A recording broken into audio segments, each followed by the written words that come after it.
ভোটে ৩৫ আসনে জয় নিয়ে আত্মবিশ্বাসী তৃণমূল কংগ্রেস। ৩৫ আসনে জিতবে তৃণমূল, এমনটাই কুণাল ঘোষের দাবি।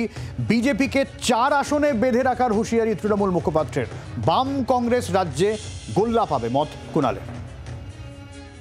যত দফাতেই ভোট হোক আর যে সমীক্ষা করুন, ৩০ থেকে ৩৫ আসন তৃণমূল কংগ্রেস বাংলার বুকে ৪২টি আসনের মধ্যে পেতে চলেছে। আমরা ৪২-এ ৪২ টার্গেট করে এগোচ্ছি, কিন্তু ৩০ থেকে ৩৫ আমরা নিশ্চিতভাবে পাচ্ছি।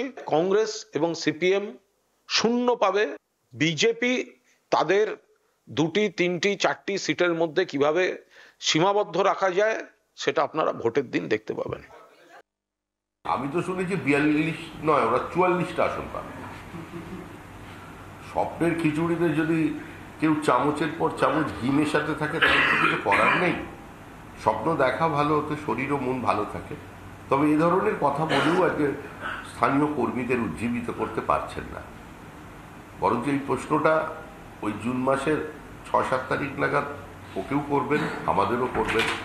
তখন কে কি অবস্থায় থাকে দেখা যাবে। বাংলার আওয়াজ, বাঙালির আবেগ, জি ২৪ ঘন্টা।